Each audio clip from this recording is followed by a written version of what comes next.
Thanks for joining this session of Win-Loss Week. I'm really excited for this session. Anybody in sales that's hitting a no decision loss should definitely be tuning in here. I'm talking today with Andy Paul. He's a leading global sales expert. He's got more than 180,000 people following him on LinkedIn, which is a ton of people. And he's also the host of an awesome podcast called the Sales Enablement Podcast with Andy Paul. It's amazing content, Andy. I really love what you've been doing on that podcast. And also, he's the author of 2 Amazon best-selling books, Amp Up Your Sales, Powerful Strategies to Move Customers to Make Fast, Favorable Decisions, and Zero Time Selling, 10 Essential Steps to Accelerate Every Company's Sales. So super excited to have you, Andy. Thanks for joining us. Brenton, thanks for inviting me. Yeah, and then let me introduce our second speaker here, Howard Brown. So Howard is the founder and CEO of ringDNA. And he's a 3-time entrepreneur and formal clinical psychologist. He's been featured on Bloomberg, TV, Fox Business, Forbes, Entrepreneur Magazine, frequent speaker at Dreamforce, AWS reInvent, very renowned thought leader in the sales space. He's also kind of cool thing. He's been listed as one of the 100 most intriguing entrepreneurs by Goldman Sachs and a top CEO according to Comparably. And both of these guys are just all around good dudes as well. So I'm excited to have you guys here. Howard, thanks for joining us. Thanks, Trent, and glad to be here. So in this session, Andy and Howard are going to talk to us about why a no decision is the worst sales outcome. And I'm really interested to hear your perspective there. So I think we just start there. Like, why do you think a no decision is the worst sales outcome? You want me to start? Yeah, that'd be great, Andy. Because it's the worst outcome, because at least if you compete on a deal and you lose it to a competitor, it means the customer was qualified to actually make a purchase decision, right? So you are at least investing your time. We could argue, and perhaps we'll talk later, about whether you qualified them the right way to make sure they bought your product. But irrespective of that, at least they were qualified to make a decision, to make a purchase, make a change, if you will. And if it's a no decision, odds are they never got that far. And you just sort of got happy as a seller. You want somebody that would talk to you to put into your pipeline, and they weren't ready. Yeah, I would just add that every minute that you spend on a deal that ends in no decision is a minute less that you spend on a deal that could have closed, right? Mm-hmm. So, if you're losing less, it means you're winning more, right? And I think we focus too much on win rate. Well, it's important to figure what our loss rate is too, because it means loss opportunity. It also means that you're providing a pretty bad experience in most cases to the person that you're working with. You haven't obviously built a compelling case. They may not be the qualified buyer. Their pain, you haven't illustrated their pain in a way that makes them find your solution or what you're offering compelling enough to feel the pleasure from that gain. So, I think it's really important to look at no decision, just like your wins and just like your losses. No decisions come in many, many different flavors, and really understanding what the reason is that there was no decision is critical. And there's lots of reasons, these things happen, but learning from them so that you can grow and not make the same mistake over and over again is what's really critical. And it's not an insignificant percentage of opportunities that happens to us. So I was doing a little research. I've done research in this in the past. I've seen reports that talk about anywhere from, well, the most recent one I saw was 40% of qualified opportunities in the average B2B pipeline end up in no decision. So you just think about, that's just truly wasted time. Again, as I said before, at least if you compete and you lose, it wasn't a waste. You need to be better, and you got to learn how to be better, which you can work with close to learn how you could do better the next time. But that no decision is just killers. Yeah, so it sounds like kind of what I'm hearing from you guys is when you lose, you know your competitors, and there's really some solid reasons to lose there. But when it's a loss to no decision, it almost sounds like a symptom of a bunch of other problems. Like maybe you're bringing in the wrong audience, maybe your messaging and your marketing, your targeting, everything is off, and then you're bringing in the wrong people. You're not even making the business case at all, right? So it sounds like it's a symptom of like way bigger problems with your go-to-market than just we lost to competition. I mean, it starts right at the beginning when you first engage with someone and you just, you're doing your screening, right? Your screening qualification, not even detailed qualification, but screening qualification. Yeah, do they even fit your ICP, right? Should you even be talking to them? Yeah. Or it could be just, some of the early quote unquote objections you get, the reasons why the buyer is not ready to engage.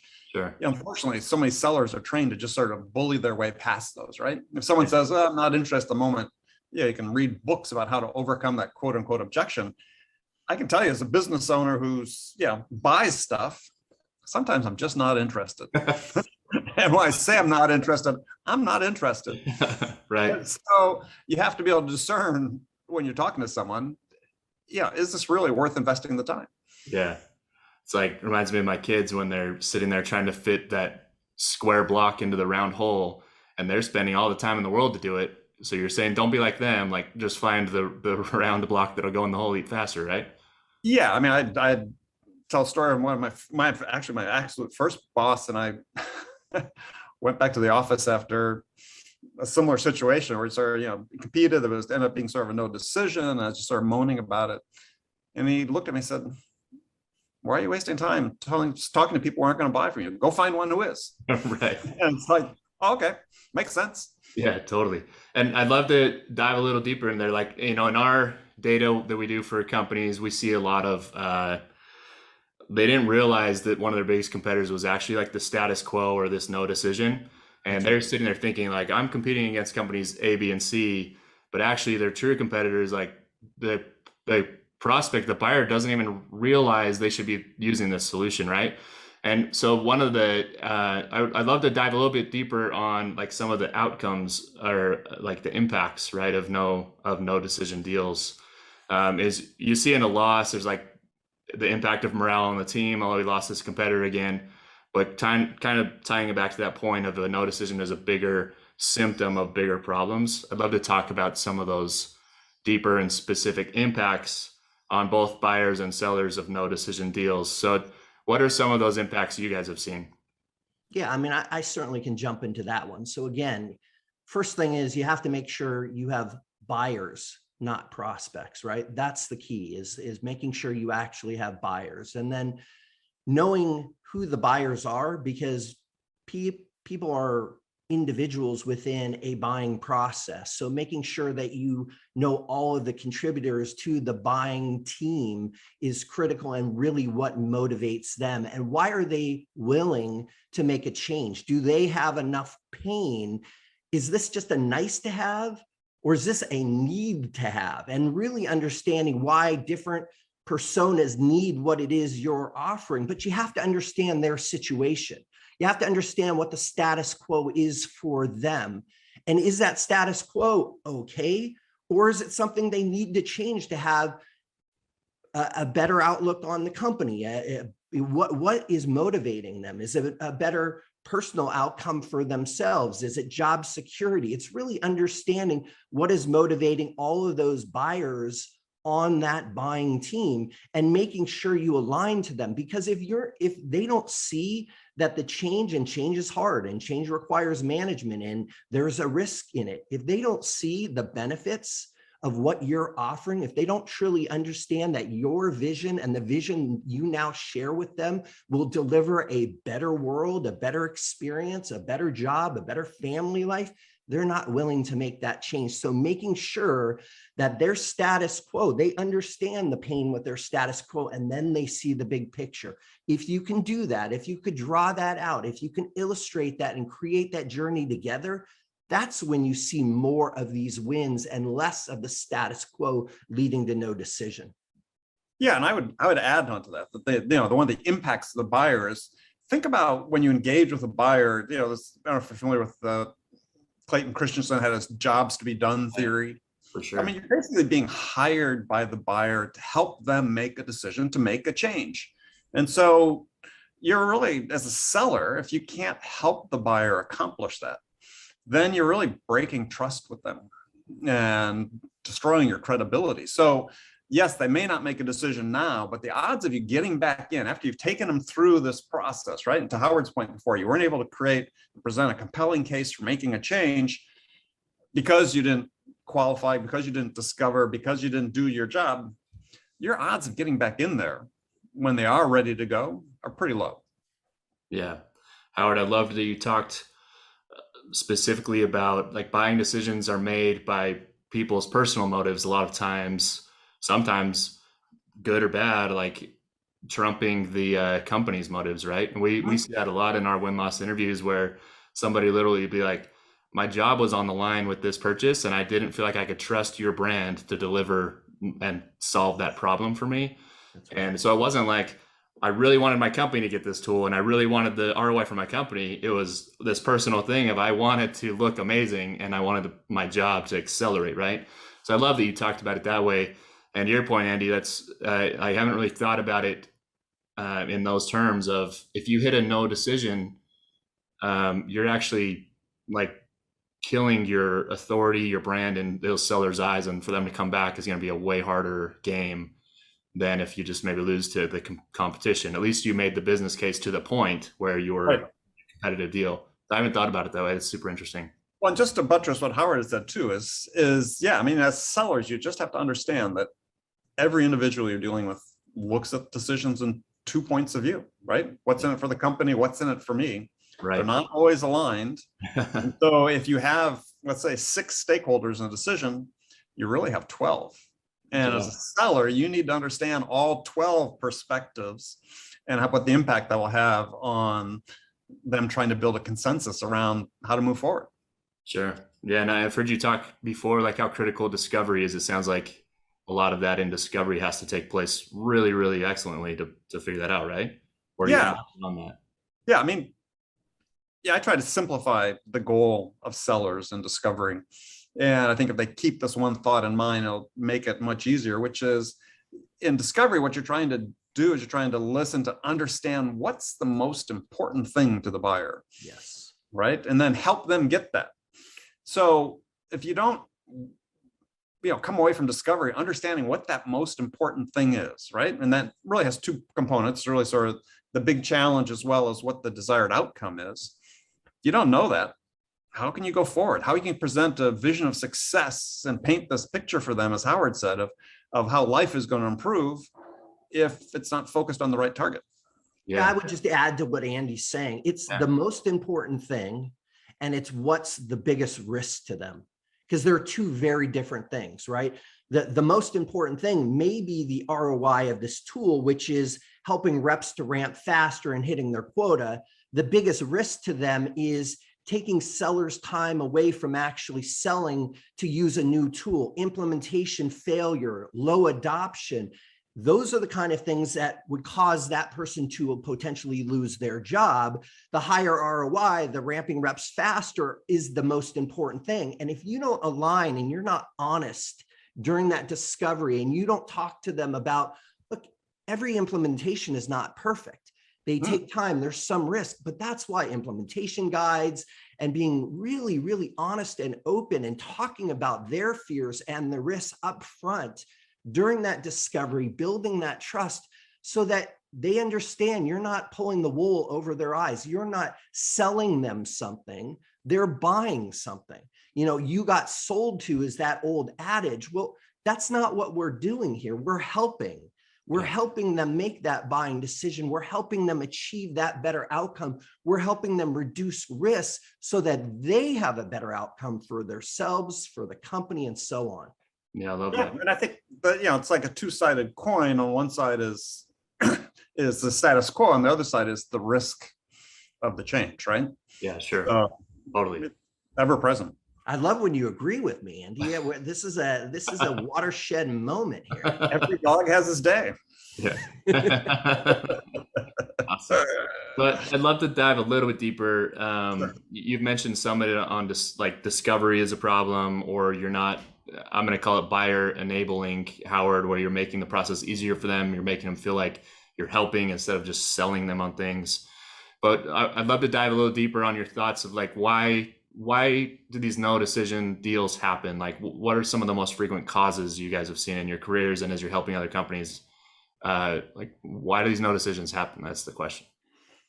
I mean, I'll paint sort of a broader picture and we can dive down to some specifics, but and this is, I think, a problem that's of increasing importance and increasing frequency today, is the way we enable our sellers is, we've all read about sort of the robotic sellers, the drive-by discovery calls, sort of interrogations, is sellers have this mindset that, and the way we sort of the function of the way we lay out selling processes is discovery is this discrete stage, right? It's just takes place here, and we're going to ask this set of questions.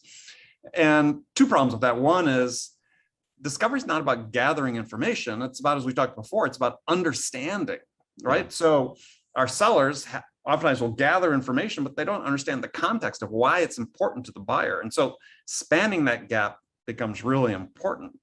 And, it's just the thing that, being part of a stage-based process is discovery doesn't happen just once. Every time you interact with the buyer, you should be asking questions to explore further about what the most important thing is and how you can help them get it, or the risks involved, as Howard talked about. So it's not a one and done discovery. Discovery should take place every time you interact with the buyer. Yeah, let me add on to that. I think that, to Andy's point, this is a relationship, and it's a relationship that requires constant discovery. Just like a relationship you'd have with a friend, spouse, or child, you're trying to get to know them better. They're trying to get to know you better. That's how you build trust. That's how you build connection. And selling and revenue is all about building connections with those people that you're there to help. And if you just do a quick discovery up front and you move them along, you're missing the whole story. And just stop for a moment and talk about story. As sellers, it's critical that we understand who the players are. We are the sage, we are the guide. Who we're selling to is the hero, and we're trying to craft a story that involves, yes, you're going to have challenges along the way, but the outcome of this story paints a much better picture for them of what their life is going to be like. But you have to continue understanding more and more. The reason a Hollywood script always starts with, there's a couple people, there's man and woman, there's a challenge, man loses woman, he ends up, in the end, all is good and they happily ever after. Well, that's a story, and there's challenges along the way, and you have to understand both the challenges and what you're trying to achieve to really get there. And the best salespeople constantly are asking questions, digging in deeper, trying to understand what else is influencing it, who else is involved in the story that may impact this, and then put that all together to craft that beautiful picture of what the outcome will be in a way that our buyers can trust us. Without that, you have no decision. Without that, you don't really have a great relationship. And without that, it makes it really difficult for them to trust that the outcome you're painting is not some generic outcome, but it's very specific to what you've heard about them and their peers and their company. Well, and I'd add one point onto that too, is that as your buyers are going through their buying journey and they're talking to other vendors, what happens when they talk to other vendors? They get smarter about what it is they're trying to accomplish. They learn about their challenges. They learn more about their challenges. They learn more about potential outcomes they can achieve. The buyers are a moving target. So if you think, okay, gosh, I did my discovery and we met my stage exit criteria for discovery, and I'll just put that behind me. Well, your buyer's changing, getting smarter and evolving, and they maybe have new perspectives on what they're trying to achieve. And if you don't know what those are, to Howard's point, if you're not continuing to explore and build that connection you have with them, you're going to miss out. Yeah. And sorry, Trent, I'm pumped about the subject. My problems yesterday were my problems yesterday. And maybe, in a CEO role, I feel like I got 4 new problems as of 8 a.m. this morning. So I'm constantly having new problems and looking for solutions. So yes, spot on. Man, I love those takeaways. For me, like the most important thing, discovery isn't just a one moment in time. I think that one's super critical. The story you're talking about, Howard, like you've got to communicate that story of how they're going to get an ROI from whatever tool you're trying to sell to them. A lot of times in our data, when we do win-loss programs, like I wasn't going to talk about this, but I think it fits in really well. We see two really big takeaways of why a deal was influenced towards a loss. So I wouldn't say these are like the primary things always, but they're huge influencers. And the first one is the salesperson's empathy and communication. And what I mean by that is, on the empathy side, did they truly understand the problem? Or in Andy's words, the most important thing. Like, did they truly understand that? And I agree with you. Like, when I'm buying stuff, I learn a ton because I'm researching, like, is this the best tool, or should I do it this way or that? And I listen to podcasts and I'm like, oh, this CMO amazing guy did it this way. You know what I mean? So I love that perspective as well. And then the communication, like, can you actually understand the problem well enough and then tell your story in the framework of that problem to go to the second thing, which is the perceived ROI that buyers feel. Like, a lot of times they'll say, oh, it's too expensive. And that's what the sales rep hears. But when we go and do the interview, it actually just plainly came down to they didn't actually perceive an ROI on the whatever purchase they were making, right? And whether that was the business case wasn't made and then a no decision happened, or the sales rep didn't understand their most important thing or their problem well enough, they didn't have that empathy to truly communicate what that ROI was going to be.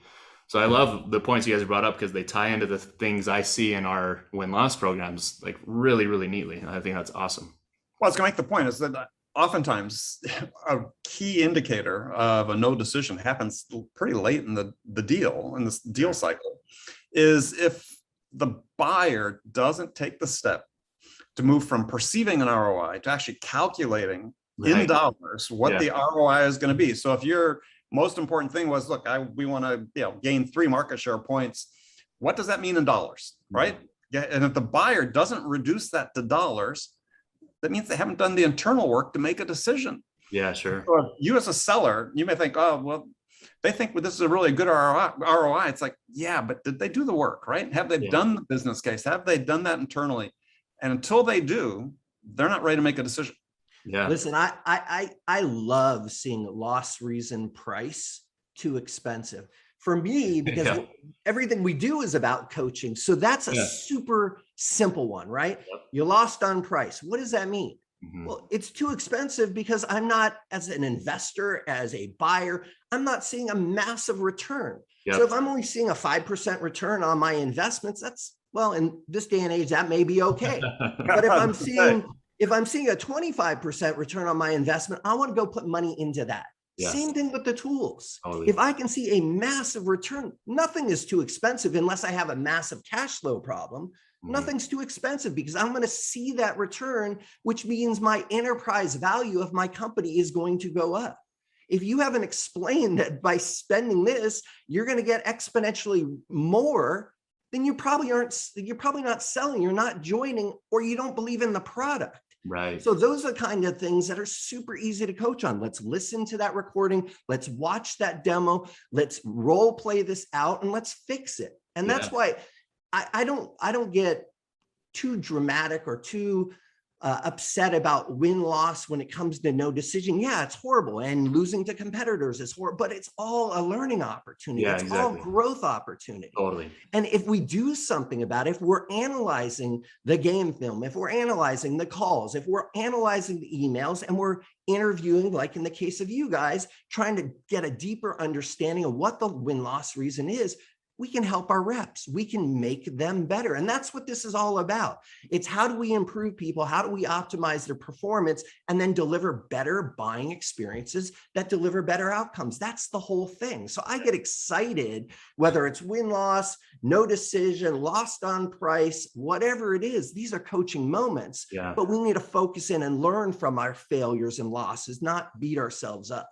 Absolutely. I mean, we do a lot of these programs for really big companies, and the ones that are immediately the most successful are the company has a culture embedded like throughout of humility and growth mindset. Like, they're willing to show an interview from a buyer that was a bad experience across the entire company and everyone kind of sees. And I mean, of course, sometimes there's some, you should be a little bit sensitive sometimes, but for the most part, they're like, let's all learn from this and let's not take this interview and then go and chastise whoever was the salesperson, right? It's let's all take this. What could we learn? How could we grow? How could we coach? And the companies that do that, they have that humble growth mindset. Even the huge companies you think wouldn't need that are just dominating their markets. they have that mindset as well. They're like, how can we learn? How can we grow? They still think that way, and they're still crushing it. And we love working with companies like that. That's sorry, I'm loving this. Sorry, Andy, I gotta jump into it. Go ahead. People talk about culture all the time. Yep. That is the thing. You want a culture, create a culture where failure is actually celebrated. Totally. Because that's the lesson. That's where the learning occurs. You talk about machine learning or AI, all that's really doing is recognizing the pattern, looking at what's not working and suggesting changes. Well, sure. As a clinical psychologist, because that's my background, you see it in children all the time, right? If they had a parent that hit them or berated them about what they did, and you ask them 20 years later what happened, they're just going to remember the beating, the humiliation, the shame. They're not going to remember the lesson. And so the behavior repeats. And then we do that same thing to ourselves. Rather than learning from what we just did wrong, that failure, celebrating it, growing, we beat ourselves up and we wonder why we're on this endless loop. You want to build a great culture, build one that celebrates the mistakes and failures and learns from it. Build the technology in that will expose that failure, those mistakes, and build a program to improve on it. That's what winning is about. Absolutely. Yeah, I love that. I call it like creating a safe space for failure. And I love working in that zone, right? Where I'm going to try something big. I'm going to go experiment. It's going to be a little bit crazy. Everybody's going to think, what are you thinking? Like, there's no way. And if it fails, cool. I'm going to show everybody why it failed, what we learned from it, and then the cool things that did positively work from it, because I don't think everything is a complete failure, right? I love that. It kind of segues into my next question, which is, you can fail, but a lot of companies, they speculate afterwards, like why they failed, right? And they don't think about, how do I get the actual truth so that I can coach the right way? And then they sit in a board meeting and they're like, why did we lose that deal? And like, they go around the table and they all kind of guess what they think, but nobody actually, usually they don't have like really good, crystal clear truth. So I want to know from the seller's perspective, because you both have built a career in sales and I've built a career in marketing. So I'm definitely not even like a seat at the table if you're talking to salespeople in this panel here. But I just recently like built out our entire marketing tech stack. And I went through multiple vendors, like 5 to 10 vendors on marketing automation, on like CRM, CMS, all these things. And I chose, so none of them were a no decision, but the companies that lost, none of them have come back to me to ask like what happened. So in my mind, they don't even know if they lost to a competitor, or if they lost to no decision, or if they think I just like fell off the face of the earth, or if our company went to, like, you know what I mean? Like, I feel like they don't even know. They probably speculate, but like, why do you think from a seller's perspective, they don't care enough to find out if it was a no decision or not? Well, I think in part because sellers hate to think about blaming themselves. There's always an external reason, right? Sure. So yeah, I think the last time we talked, I told you a story about, sitting behind the seller who hopped on a train right the last day of the month, and I was going from New York to Boston, and I could hear him talking to his boss, and the line came out, well, the buyers were just liars. And it's like, that's a beautiful story, right? Wow. Yeah. It's like Shakespearean almost. And it's like, yeah, let's point the finger somewhere else. Sure. And I think that's the hard part for sellers is you're in a business that demands a lot of accountability. You got to hit targets, but I think cultures are created, to Howard's point, where they don't celebrate the failures, or they punish it. And then what happens is people become defensive and they don't really want to know the truth. They don't really want to improve the same way. They don't have the freedom. Oftentimes in those same cultures, it's very control oriented and very compliance oriented. Sellers don't feel they have the freedom to experiment, to your point, to try something new, to risk failure. Yeah. And so they get defensive and they don't want to learn. Yeah, it's and I interesting. think that, this translates into sales managers as well, because they've got the same thing, right? Because it looks bad on them, supposedly in the minds of some, if, hey, we didn't win these deals we thought we were going to. So they don't, with the wrong mindset, they don't want to indulge or dive in, and learn. Sure. Great. This has been an awesome conversation. Really appreciate it, Howard and Andy. Thanks for joining us on Win Loss Week. I know we kind of ran into each other almost by accident, it feels like, but you guys have been amazing to work with from day one. And I really respect both your pedigree, like your resumes, and what you're doing today. I've in prep for this kind of watched things you both have talked about. And I feel like if I needed to find a new job, I know some good guys to work for. So I respect what you're doing. Hey, so thanks for joining me. Trent, I have one thing to say before you end it. You said that marketing doesn't really even have a place at the sales table. Those days are gone, my friend. You're a critical component, content, buyer journey, making sure that the sales team understands the value as you also nurture them along and educate. So yeah, absolutely. You should be sitting at every seller's table. You're a critical component of it. Yeah, I mean, my first gig in tech was an SDR. So I'm a cold calling machine. And I take that and I've brought it into the marketing mindset. Like one of my primary things I would love as the marketing leader at Closed is for SDRs, if we have them, or the AEs on our teams, to just feel like their job is easier, right? Like I love making that kind of a core skill on my team. So I completely agree, Howard. Awesome. Well, thank you guys so much. Thank you. Thanks, Trenton. Great. Pleasure. We'll talk again. Good luck. Take care.